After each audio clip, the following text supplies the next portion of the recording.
I can tell you from the students I coach and people I talk to and locally and everything else, it's kind of the tale of two markets. And that could even be locally, but I'm either talking to people who they're still rolling along, like the realtors are still pretty busy, multiple offers, things like that. And then the second market is more like what we have, where it's like, where'd you go? You know, very interesting things that usually would sell right away, taking a lot longer. I don't like it, right? That's not the kind of market that I like, but we got to really pay attention. So I wanted to go through some things I'm seeing as well. Like, I think either people are super positive or they're already pretty burnt out for March. And that's both lenders and realtors, quite honestly. And I'm like, whoa, right? Like it's March. We got a lot of work to do, especially if the market's slower. So when I'm looking at everything, I'm like, okay, what are people's issues that we're seeing, right? And I'm seeing a lot of times it's a mindset issue for sure. So maybe people need a couple days off. Or they need to kind of step back for a second because you're working as hard as you can. Things aren't really coming together. It's super frustrating. So I'm seeing a lot of people grinding. They're tired. They need a little bit of a break. Now, this doesn't mean I'm saying go away for 2 weeks, and don't, run away. But I think some people could use a day, a massage or something. Then I'm seeing people have kind of skill set issues. I will say that's a problem for people that have gotten way too used to I can put a house on the market and sells in 5 seconds. It doesn't really matter how I price it. It's not sitting on the market. I don't have to have these discussions. And now houses are taking longer to sell. If they're sitting on the market several weeks, people have lost the ability to, hey, here's what we see. This is what you need to pay attention to. They're not counseling the clients properly up front. And so they've got super frustrated clients in 7 days, right? So to me, it's like, how are we doing on our market updates? How are we telling them what's really happening right now that it isn't 6 months ago, unless it still is in your market? I'm seeing a lot of systems issues. Systems issues are people don't, I guess to me, I'm still always surprised how people don't have checklists or processes. And it's a lot of people and people newer in the market and not. And so to me, it's like, okay, how are we doing on our checklists? You have, contract to close checklist, pre-listing checklist, lead follow-up checklists. Are there processes, if you do have team members, that they're super clear on how to follow? Because quite frankly, right now, a lot of people who are frustrated with their teams, I'm like, okay, well, show me the processes they're supposed to follow. And there's not a real detailed plan or process, but they're still frustrated. It's like, well, if I don't really know what I'm supposed to do, you can only be so mad at me if I'm not doing it, right? Like, I think that's somewhat on us. So do we have those clear things? And then are there structure issues? Because I think a lot of people might be really understaffed or dramatically overstaffed. But if they're understaffed, they're trying to do too much. So there's a lot going on. Now, we don't want to tell everyone to go hire 10 people when the market is what it is, right? We've got to really pay attention to our numbers. But, I really want to say, okay, how can we get excited again? How can we take a day off, go get a massage, have a lemon drop, whatever you got to do, right? And just kind of take a breath and then say, okay, let's realistically look at what we need to do. So to me, when I was like, okay, we're going to go through some lead strategies, I want to go through some lead strategies that are also going to be something that people don't dread, right? Like I can give you lead strategies, but if you're like, oh my God, that sounds awful. I'm not doing that. Well, then I'm not really helping you. So let's work on some lead strategies tactically. I don't like you should see people. Oh, that's nice. Let's get really specific in different things that we can do. So we're going to talk about 5 lead strategies that I think really people need to think about. Am I really doing this? And then if you're doing it, are you doing it effectively? Right? It's just like we can make thousands of phone calls, but if we don't have a script, if we're not asking for the business, if we're not offering value, then we're not getting somewhere. So we're going to start with number 1. So getting face-to-face. I'm finding that people are getting less visible, right? Like it's like they're retreating it. And believe me, again, I like being honest with you. So sometimes I don't like the people. I don't always want to see the people.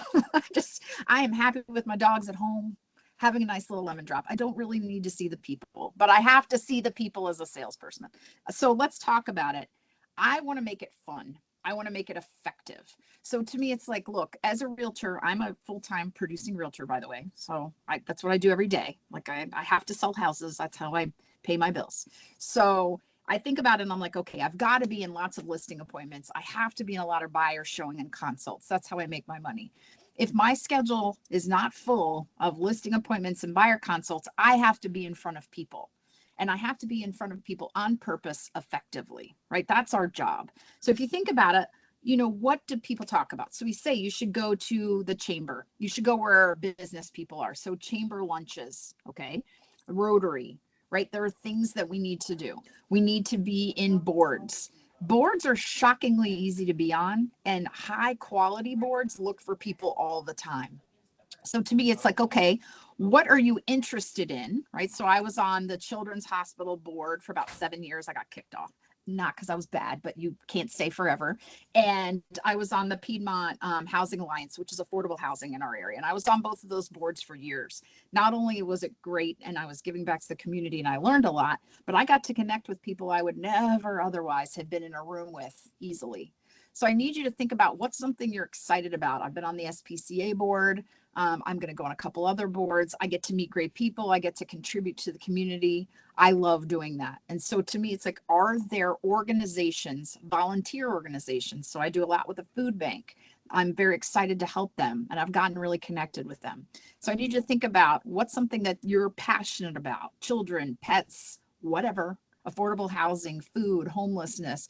Get involved with organizations. Now, when I say get involved, I don't mean going, oh, I hope I get 100 leads today. That is not why I do it. I didn't talk real estate much of the time, but did I end up getting a lot of business? Yes, because I connected with people. I joined organizations. I became like the vice president. I ran the children's things, right? So I enjoyed it, but I connected with people.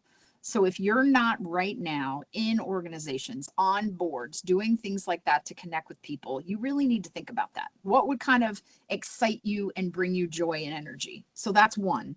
Then for realtors, they're natural people you should be in front of depending on your town. One would be things like site agents for new construction.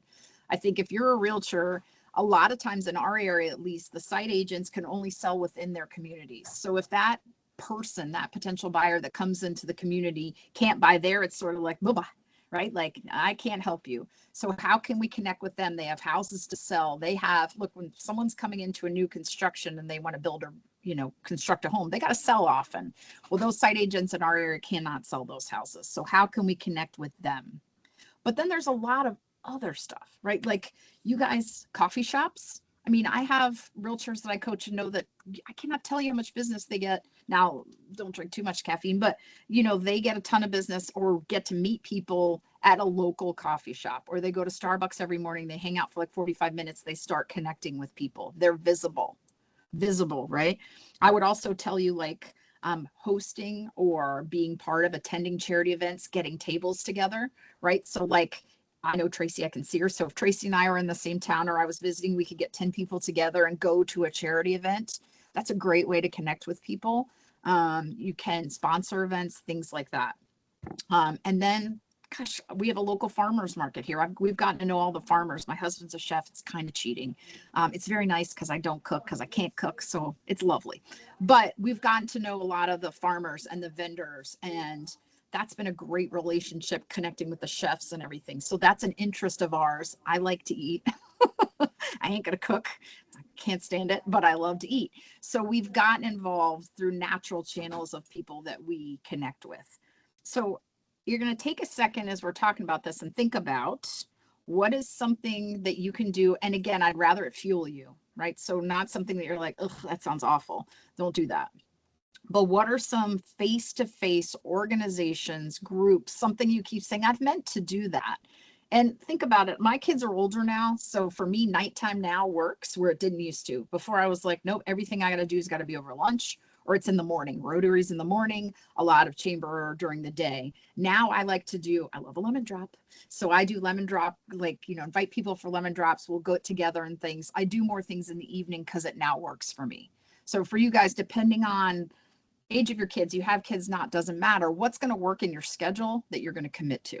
So I need you to think about these things. Now, there's also BNI, but here's what I will tell you I did. And a student of mine, I don't think she's on here, Angela, is killing it is she created her own mastermind group. I see Angela in Arizona in here, unverified. I don't see her on screen, but I'm going to tell you, she does a ton of business, and I'll have her at our event. I'm going to have her talk about this. She does a ton of business with her business people. And I have started a mastermind group with my business people. So I have my builder flipper, I have my financial advisor, my attorney, my lender, my home inspector, and different people I work with, and we formed our own group. And what's been great is I've gotten to connect all of those people together, and restaurant owner friends of ours, all kinds of things. And now my restaurant owner is investing right with my flipper builder, so he's really working with him. And then the attorney and he have connected, so I've connected them. They're all doing business together, I'm doing more business with them, and it's super fun. So we have great meetings. I learn about things happening in town. My attorney's connecting me with some estate attorneys and some bankruptcy attorneys that I've tried to get in front of, but he knows super well. So you're going to connect with people, and I'd love you to form your own mastermind that you get to control, that are people you want to be in front of and people that you enjoy, right? That you can spend more time with. We're doing a lot of offset lunches from it, one-on-ones, groups, all kinds of things. So you have to be more visible. It's not an option. You've got to do it. So you guys got to commit to it. So we're going to take a couple seconds. I can't see all of you, but you're going to do this because you're listening to me. And right now, and for like another half hour, I'm your boss. So you're going to write down and think about, commit to, what are you going to do? What are you going to look into? Do you need to reach out to Children's Hospital? Do you have to find out about SPCA? Do you want to get involved with the food bank? Right? What is it, something, and are you going to commit to? You're going to commit to a mastermind. So I'm not going to ask you. You're going to do it and have fun with it. I enjoy it. We meet every 2 weeks. We meet in my office. It's fantastic. And then, like I said, we've done a lot of other things together. We're actually forming an investment group from this meeting. So it's really also, by the way, fantastic, because if we buy properties, I'm a realtor, right? So it works there too. So think about the synergy that you can cause. So that's something you're going to commit to. Now, does anyone have any questions about this before we go to another tactic? I see, hi Bradley, and hi, I'm scrolling through to see who there. So Angela in Arizona, you guys, we're going to get to know her better. You'll see her at the event. She's going to talk about this. Brad's really good at this. He does a lot of small group stuff. He's going to be talking about it. Some of what I'm teaching, actually, I've gotten from them as well. So you're going to get to meet a lot of great realtors who are killing it right now. I just got an email from an attorney. It said, hey, I've got a new probate one for you, but they have 2 houses, not one. Is that going to be okay? No, I'm sorry. Shoot. Limit of 1. I don't want 2 listings. I just want, yeah. So again, she's crushing it on this, and it's not hard to do with the commitment to do it. And I want to be with people that give me energy. Like right now, I know Wendy Weiners, right? If you're a Wendy Weiner, I'm like, oof, nope. Got enough of that. So I want you guys to think about why don't you have one? It's not hard to do. Bring people in, ask them to invite someone as well. But that's a great way for you to grow some connections and relationships. So that's one thing you're all going to do. Congratulations. Okay. Any questions? You're all committed? I can't see all of you. Everyone, all this Zoom just screens. Come on, peeps. Okay. So you're committed. Good. Now, one thing I want to talk to you guys as well is annual reviews. So I can't see all of you because you're not all, but I don't know how many of you do this. So let's see. Do a lot of you do annual reviews consistently right now to your past clients? I know Brad does. So Kyler's sort of just like, I'm going to keep writing, not so maybe no. And then Joyce, do you doing them? Now you're on screen so I can see you. So no, Joyce, no. Okay. So annual reviews. Now, lender, realtor, you can all do these, but there's a twist with them that I've really started working with. Do you all know what RPR is? RPR. Okay. So RPR is Realtor Property Resource. Realtor Property Resource. Any realtor can have a login, and it's free. I don't pay anything, or if I do, I paid at one point, but Realtor Property Resource. It's basically a database of all the properties in the United States. Okay. It's wherever you are. So if I can use it in Charlottesville, which is very small, I can assure you where you all are, it would work. And so you can team in with Realtor Property Resource. Now I'm going to try this. I'm going to try it briefly. I really am not like, usually I'm going to try to share my screen. Let's see if this works. So, okay, let's see if this is working.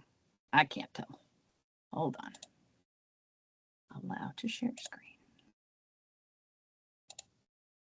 Can you guys see my screen or no? I can't see it. Hold on. Let me try again.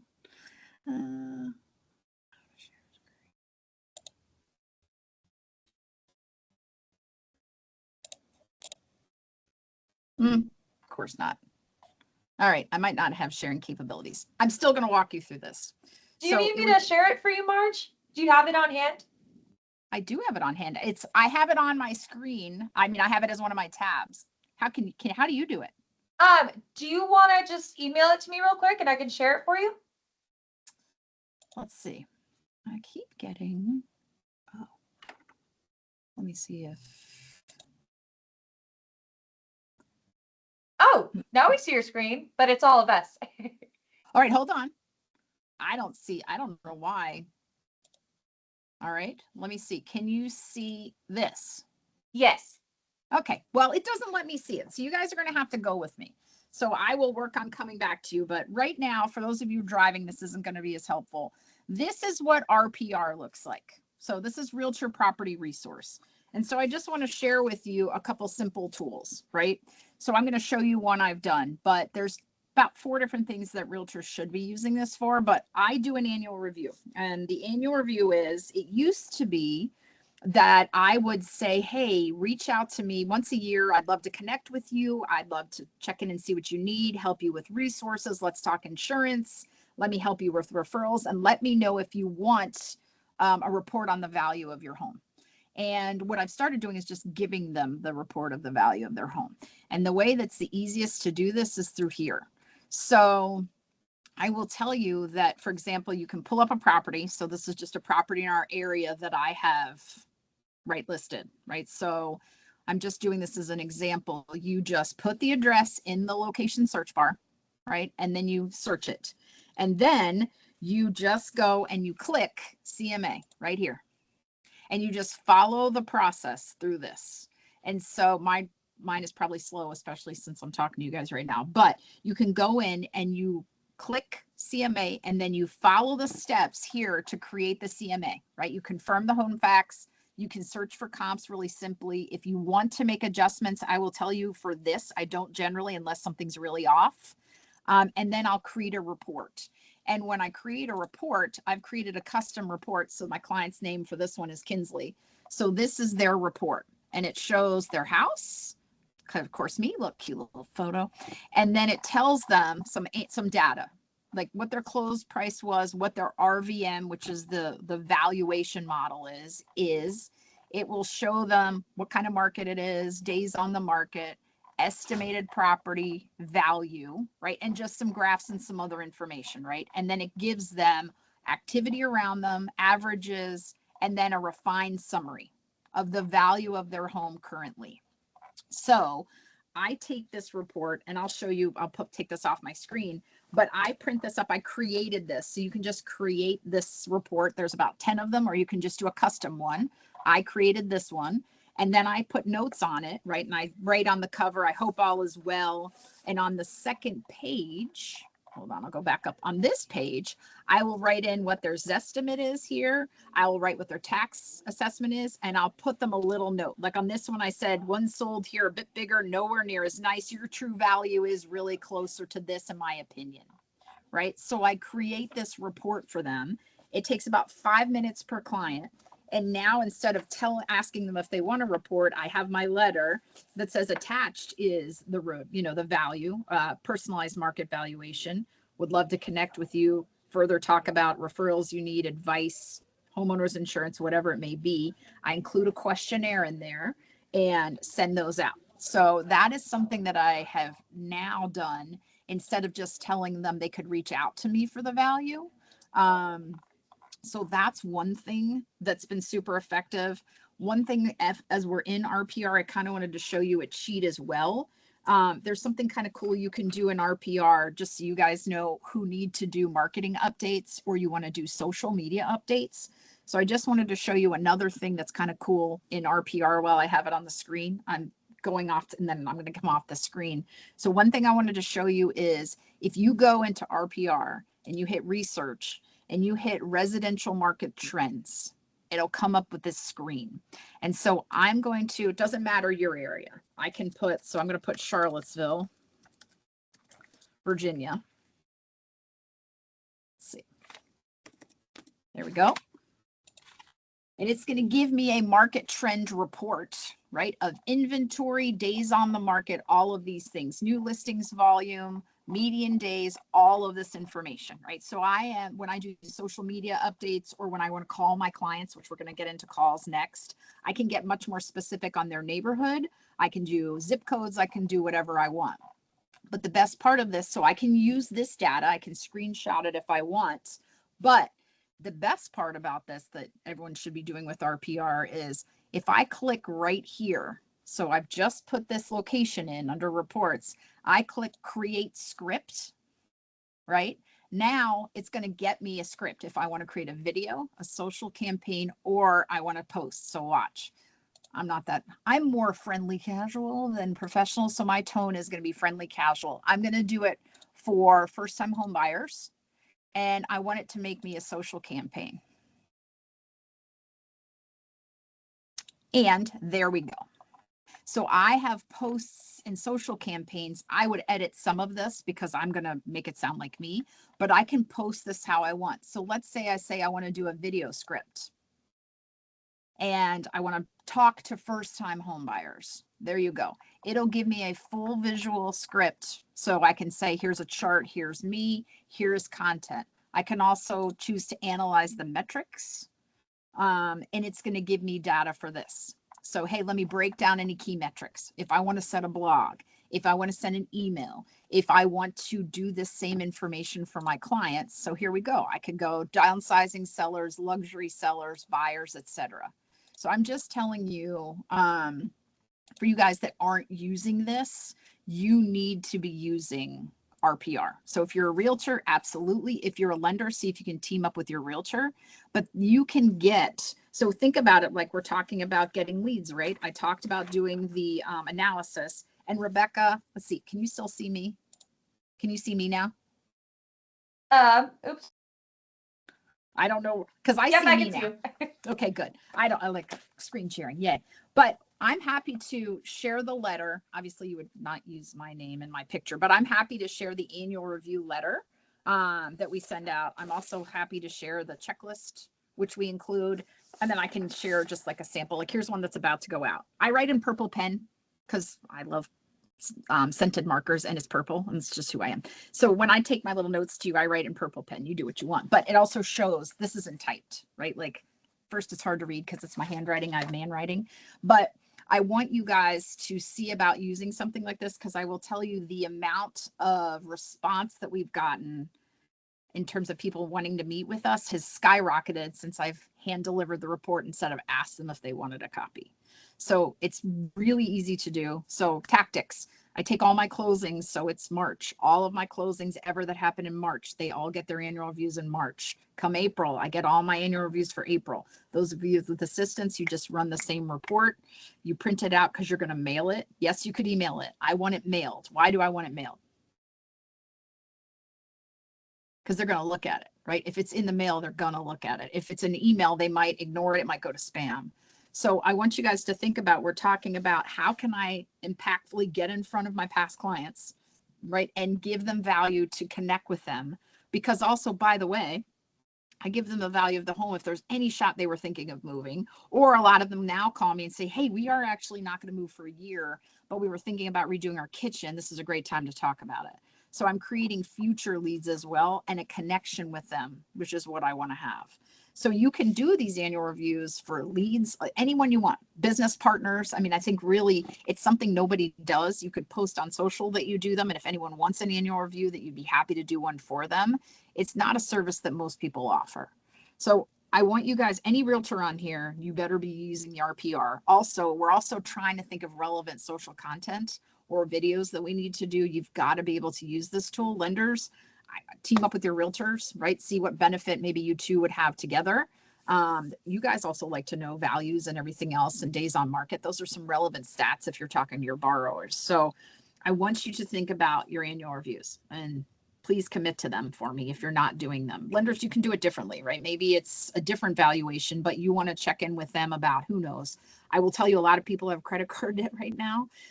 So some people might want to open a HELOC. I don't know. And maybe you don't do a HELOC. I get it, but we're providing value to our clients. So any question about annual reviews?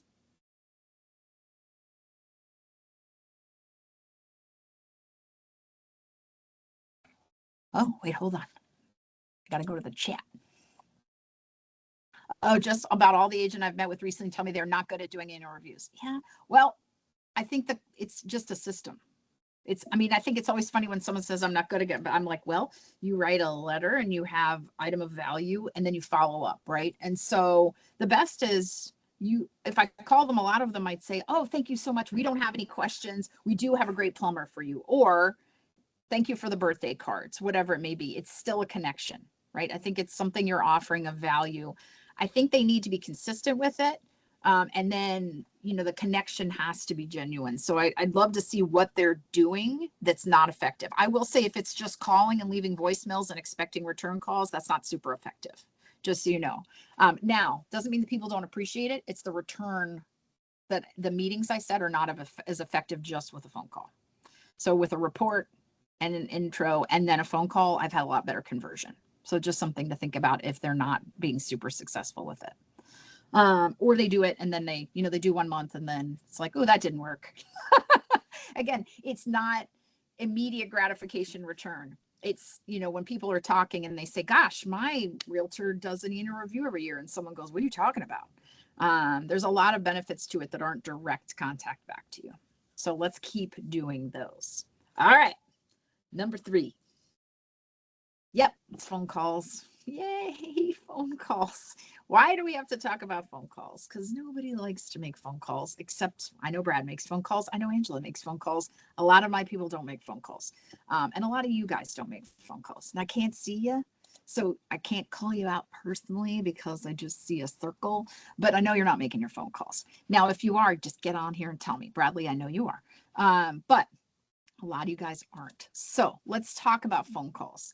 So I think a lot of people have said, hey, I post a lot on social media, or I send them a postcard quarterly. But if we're not talking to them and connecting them, it's just not that deep of a relationship. So I want you to think about a phone calls to connect. Also, whenever possible, set a meeting. I want to get in front of them, right? It's not just a phone call, but it's not a phone call that's wasting their time. And it's not a phone call that doesn't have a purpose. And I think that's the biggest thing. So to me, let's get really specific. So we've got to have a tactic and a system for it. Otherwise, it's never going to happen. So to me, one, it's like, what time are people going to set? And they can be different times, different days, depending on meetings, but you got to have it in your calendar. You've got to set it. You've got to have a list to call. You got to have a reason to call them. And to me, I've heard so many different tactics on this. One thing that I'm thinking about lately a lot is daily rule of 5s. So I have another person I kind of connect with a lot that we talked about this, which is you call 5 past clients a day, 5 new people or connections a day, and then 5 follow-ups on old leads or people that you've kind of lost touch with. So when you think about it, there's got to be a reason to call. And so I'm finding either my students have a smaller database and they keep making calls and they're like, they don't seem effective, or they're just never calling them. So we don't want to harass them so that they look at their, caller ID and they're like, good God, Marjorie again. But we also don't want them to look at it and go, who dat? Right? Like, I don't know, who's that? Who are you? That's not what I want either. So here's what I'm going to tell you. It's March now.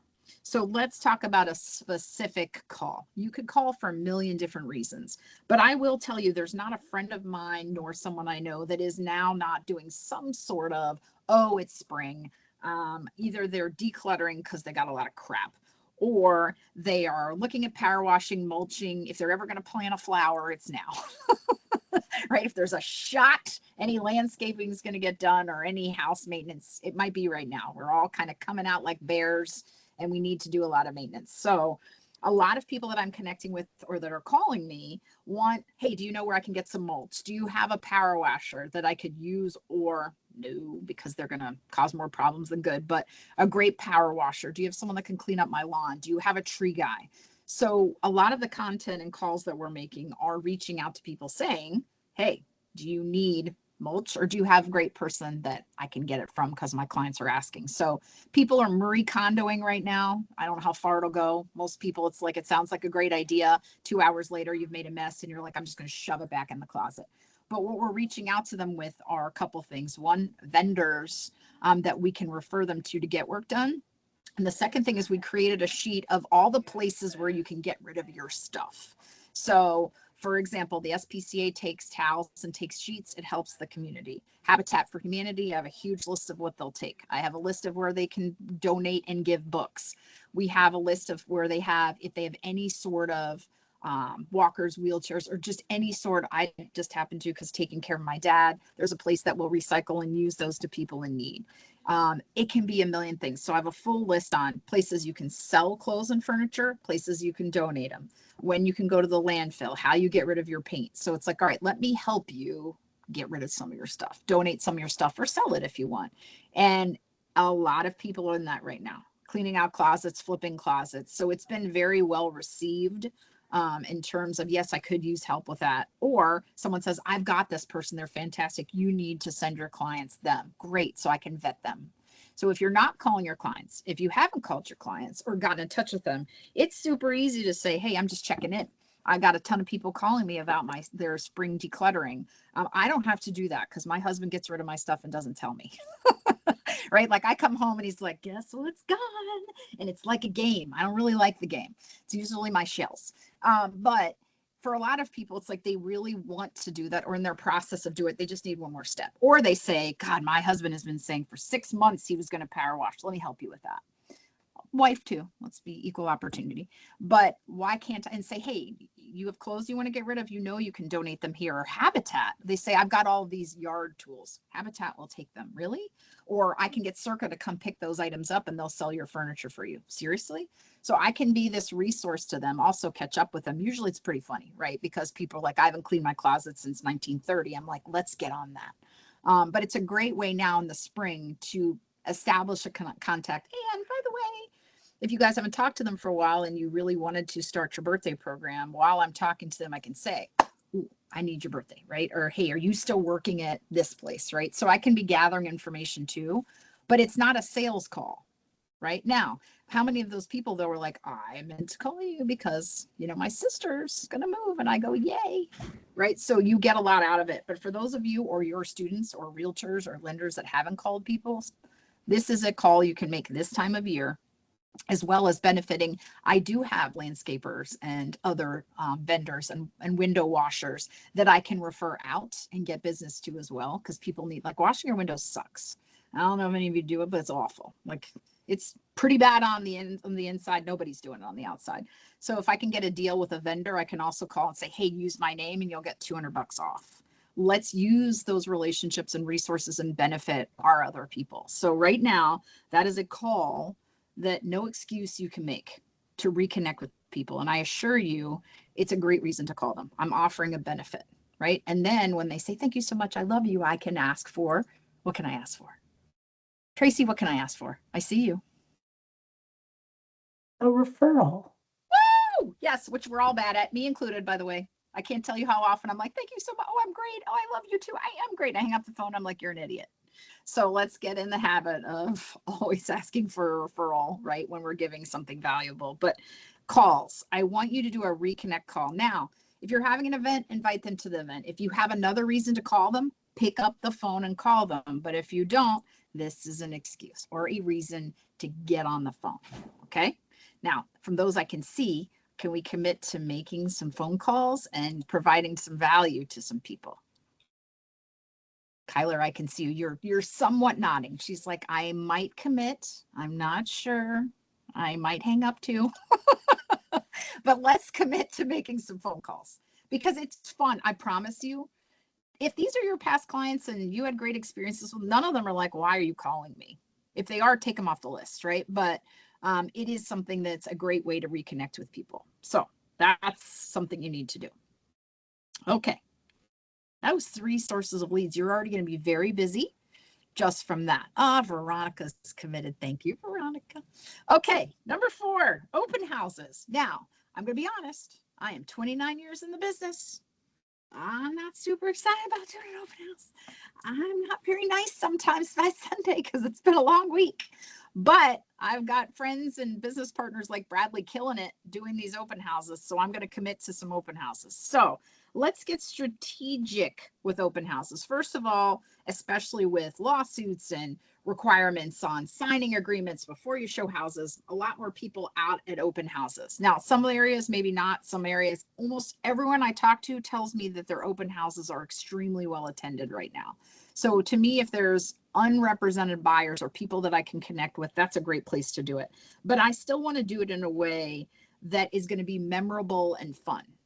Let's also be clear, if someone doesn't come, you can be doing your social media content calendar. You could read a book. You could do something else. But when people come in, I need you to engage. But I want you to think about, okay, what can we do that's going to make us stand out? So to me, it's anything from your signage, additional signage, different signage. So I've coached Angela before. She's also on one of my calls. We have custom signs. We've used them for years. So does she. Her signs stand out. So your signage being a little bit different. I will tell you use of QR codes in the house as a sign-in, electronic sign-ins, anything you can do that's a little different at your open house. Documents that they can walk away with, little packets about the neighborhood with a little bit of information about you, anything they can walk out with that is different than what they're seeing anywhere else, right? So to me, if it's a listing in a neighborhood, I could get a little packet with the neighborhood amenities. I could talk about the restaurants that are in that area. I could talk about fun events that happen in that area. I mean, I think anything that's going to make me a resource and make me stand out from other agents who want them to sign 72 documents and then like follow them like a puppy. I'm not going to do that. But what can I do that shows them a little elevated than anyone else, right? So some of it can be, what do they leave with? I think any data / fun that we can share is something that's important. I think you can put QR codes up in the house, and if they click on it, they can leave with a tour, or they get the information sheet, or they get the utilities and recent improvements. I think anything that gives them information that's also useful is something that we need to be doing.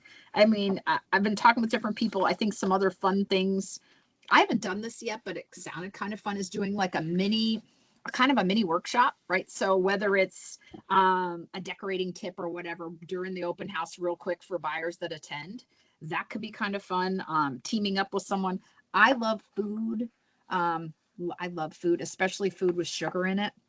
So a locally themed open houses are something that we're going to really start doing, where we're going to team up with some bakers or a pizza maker, local restaurants. And then we say, come to open house and we're going to have, pastries from Kukureshu, or we're going to have donuts from the new donut place. Yes, there's a theme. Cookies, anything bad for you that I love, or I'll have a barista come and that can make a special coffee or something, a local blend, because we have local brewed coffee. So how can I tie in the local community, stand out a little bit at the open house? Because I've decided if I'm going to do them, I'm going to have fun doing them. I'm a little weird. You might not be. I want one of those little guys that waves like this, like they have at the car dealership. I love them. My husband's like, there's something wrong with you. I know, but you're going to remember that. So I want to have little fun things. And then the takeaway or giveaway, something home related, useful, but something they want to hang on to. So I think let's really, if we're going to do an open house, let's make them super effective. Let's show that we're right? Let's show not only, a sign in or a fun survey. Hey, what did you think about this house? You could win who knows what, coffee at this place. How can I engage with them that they want to engage with me back, that makes me different than everyone else's open house they go in? That's what I really want, right? I want them to think, gosh, she was really knowledgeable. She knew a lot about the house. I'd like to work with her. That's the point, right? Well, first, I'd like them to buy that house, but then I want to connect with them. I want them to think that I'm the right resource for them. So let's stand out at an open house so that we can be that right resource. Because again, I got to spend 3 hours there. I'm going to have some fun doing it, and I'm going to eat some cookies, apparently. So there you go. So I want you to think about, if you're a realtor, how can you show a little more personality, have a little bit more fun? And also, if I'm always highlighting a local restaurant, There are also people that are going to be like, oh, sweet, right? Like, I appreciate, am I buying them with cookies? Yes. But if that's what it takes, cool. But they can think about, oh, not only like she's cool and great listings, and, you know, I'm learning something when I go. So I want you guys to think about how we can modernize this open house. Yes, capture information, but provide some value that they want to connect with us, right? We're just not the realtor that they're scared to walk in because we're going to cyber stalk them till the end of time. We can do that too, but maybe we just make it more fun. All right. Any questions about open houses? No? No? Okay. All right. But make them fun. Do them and make them fun. And then the last one is farming. So going in RPR, we were there earlier. There's also some pretty cool tools. So I think, look, farming works if you're consistent with it. And I think that there's a couple different kinds of farming. So there's clear geographical farming, which is farming a certain neighborhood, farming a certain zip code, farming whatever. But there's also demographic farming, which I am really working on, which is farming different age groups, meaning I really want to farm people that might need to move. So I want to farm people that don't have main level masters, that are like 60 and above, that have been in their house 10 plus years. Right? There's different the different criteria that I want to use because I want to get in front of people that need to move. Right? So if I geographically farm, I certainly love a neighborhood, right? That works too. But I also think demographic farming with who's the segments of the population that are likely to move, right? If they moved in the last 3 years, probably not them. But right, if unless they have, right, divorce, death, you know, all these life changes. But I want you to think about that. So in RPR, there are farming tools where you can again go into that research tab. You can do either a map search or you can just enter in a neighborhood. And then you can do a public record search and you can see how many sales have closed in the last 12 months.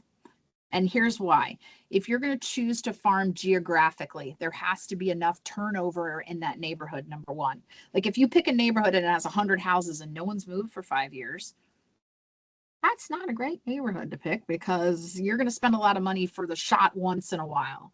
But if it's a 400 plus home neighborhood and they have 20 some sales a year, right? I want to look at the rate of sales, right? I want a 5 to 7% turnover at least. And I also want to see if there is a dominant agent, right? So for example, if I say I'm going to farm Redfields and I go and there were 20 sales and 18 of them were Angela's, probably not going to pick that as my first neighborhood. Now I might say I'm going to take that girl down, but it's going to be hard because she's got a dominant force in there, right? She owns that neighborhood. It could take me a long time. You can do it, but to me, I'm kind of looking for that ignored neighborhood, right? To me, I want little areas where, wow, okay, there are enough sales, but there's no dominant agent, right? There, and you can of course check history and say, okay, they're all using their past realtor. That's great, but no one's in there really nurturing this neighborhood. So I want to pick neighborhoods that are ignored. But you guys need to think about this. If you're going to do it, you can't send a card or an email or a mailing or whatever it is and be like, I did it, it didn't work. I sent a whole postcard and I didn't get any phone calls. This stuff's crap. That's not how this works. This is long-term nurturing. So when I started farming years ago, it was 1 year and I was pretty done. Newsletters, just listed cards, just sold, market updates, everything that I could send them. It was 1 year. And after 1 year, we got our first listing and then it snowballed from there. So it's something you have to consistently do. You got to provide value about them, right? They do not give two craps. I'm very nice and I like Star Wars and I sell a lot of houses. Who cares, right? They don't care. They care about values of their neighborhood. They care about the marketing I do to elevate their home. They care about how fast homes sell, right? So they care about different things. So to me, if you're going to do it, you've got to do quality pieces consistently. I like neighborhoods that aren't owned by someone already, or I really like demographics as we look at the shifts and who's moving and not. So farming is something that takes longer, but you can really get quite a few sales from it. And I'm going to share one thing that Bradley shared with me. So I'm going to give you a company called Real Marketing. So REAL Marketing 4, the number 4, the word you, YOU. And they have booklets that he sends out to communities that are killer. that can be specific to neighborhoods and different things. They have other pieces in there. I went in there earlier. They actually have some pretty cool like QR code pieces too. But that is a really nice piece that he's gotten a lot of traction in farming. I did quarterly newsletters, just listed, just solds, but also strategies on why staging is important and other tips that we would share with them. And then as our name got known, we started to get kind of consistent business, right? They said they saw our signs everywhere, which is what we want. So it's a longer term strategy, and everyone's like, everything's digital. Yes, things are digital, but I will tell you that consistent impression of not only do they get something in their mailbox, but they see your sign, they see your open houses, you invite them to the open houses. There's a lot more to the strategy, but that's a long-term nurture that, quite frankly, I think most people, especially realtors now, logically, everyone's sort of, the market's harder. Most people are pulling back, right? There's less visibility. I can assure you, if people used to get 30 postcards from realtors, they're not anymore. Because a lot of people aren't doing it. So to me, it's like, okay, we don't want to go crazy and break the bank, but we've got to be more visible, right? So yes, we need to be more visible on social media. Yes, we've got to have a video strategy, all of those things. But I think if we're on the phone talking to people, if we're in the community meeting with people, if they're seeing us in the mail, if you're sponsoring events, like we sponsor the baseball teams here, and so our signs are in the fields. I think having this visibility, right, as well as online, not being a Debbie Downer, but also not telling everyone you should all move right now. It's the best time to move ever. Is it? Is it? Really? Okay. Being realistic in your portrayal of things, being positive, and being a voice that's seen and heard is what we need right now, right? We need you guys to be positive. Here's how we get it done. Again, realistic. Here's how the market's changing or not in your area. But I think we've got to really be thinking about, are we checking all the boxes? Am I on the phone with the people I need to be? Am I face to face with the people I need to be? Am I in organizations that I can also give back, but that I can connect with people, right? Am I doing everything I can strategically through the mail, on social media? We just really got to look at everything and say, okay, how are we adding up there? And if we've pushed everything off and it's not personal, one more social media campaign isn't the answer, right? It's that connection, being face to face with them and giving them relevant phone calls and connecting with them again. I'll just tell you, people want to be connected with now. They just do. I think a lot of people, like we had COVID, that's done. A lot of people still a little bit not as out there as much. I will tell you, gym classes, I go to the gym a lot. I'm over 50 now, so I got to just go to the gym because it changes after you turn 50. But you go to the gym. I have met so many people and connected with so many business owners, and I have workout groups with people, and it has been just an amazing way to connect with people and, yes, meet clients, but really just enjoy myself and help the gym too. That I think you guys got to think about, what you're doing to be out there, but also have some fun when it's not as fun right now. So to me, like, you got different strategies. So joining an organization, figuring out annual reviews, right? I want you to think about, like, your insurance agent does an annual review, or should professionals do an annual review. They check in and they say, let me see how I can help you, right? Let's do a regular check-in. Calls, right? Open houses for realtors, but lenders too. Lenders teaming up with your realtors, like figuring out valuable ways you two can do something together. And then, like I said, farming in whatever way it looks. These are tactical things you can be doing right now for long-term leads as well as short-term lead gen. So any questions from anyone from me on any of this?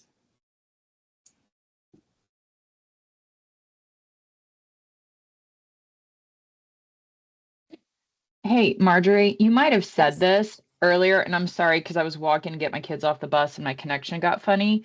So when you do your annual review, do you mail the thing or deliver it and then call? Like what is that process? So I create the report, the RPR report, right? And print it out. Like I have one right here. So like, for example, this is one that's about to go in the mail. So like I create the report, I write the little notes on it.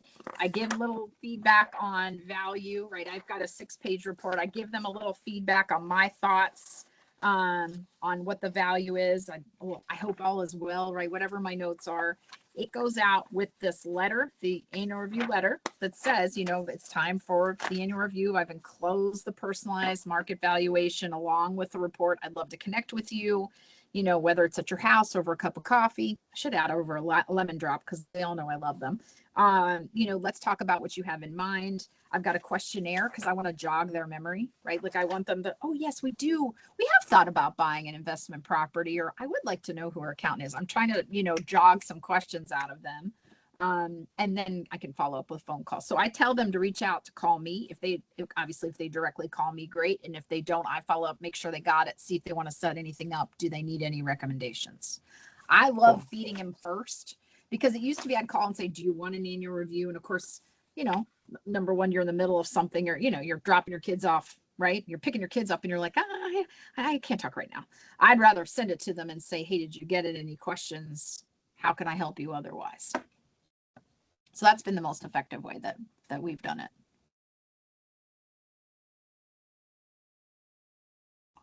Anyone else have questions for me? Now, y'all know about the event, right?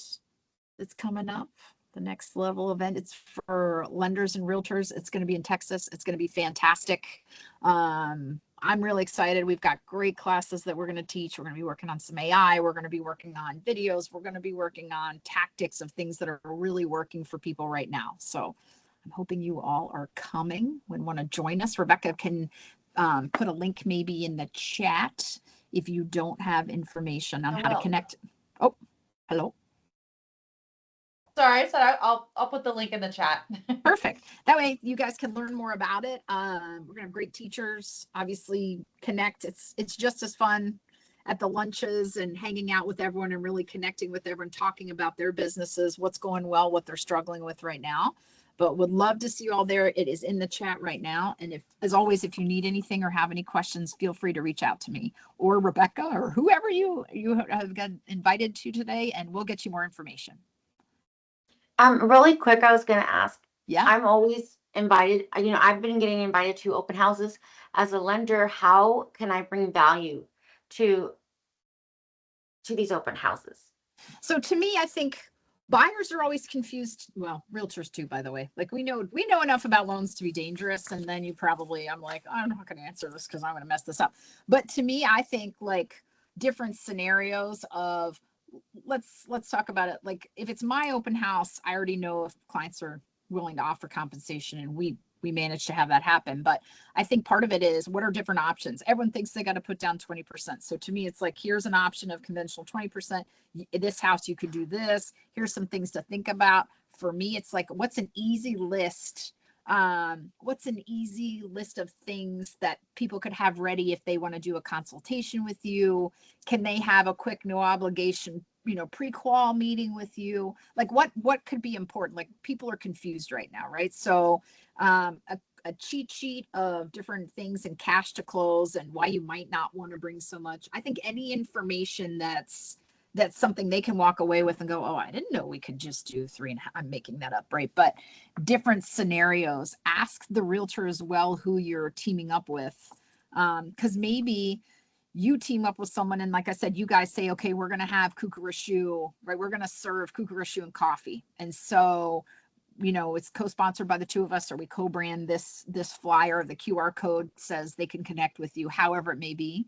But I think that to be there to answer questions, to have data. Now, sometimes, you know, just being honest, some realtors don't want someone else there, right? So some people are like, I'm good. It's too stressful. I've got my 3 agents here or whatever. Then you can still have really great data sheets, right? Like, because ultimately something that you can put in someone's hand that they might reach out to you and say, this was really valuable.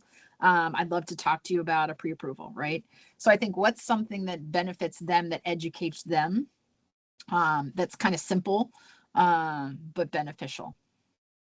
That to me is, you know, because I think a lot of times people are like, well, you could pre-qualify them there. I'm like, oh my God, if the open house is real busy, I'm lucky if I'm like, I got to talk to you, and you know what I mean? So there's already a little chaos going on. But I think anything that, to me, again, anything that's fun, memorable, and gives them some education, right? Did you know, like, because again, nobody really knows. Like I had a guy who literally is a banker come in earlier, and he's like, hey, I haven't bought a house for a while. I mean, he's a head banker. I haven't bought a house for a while.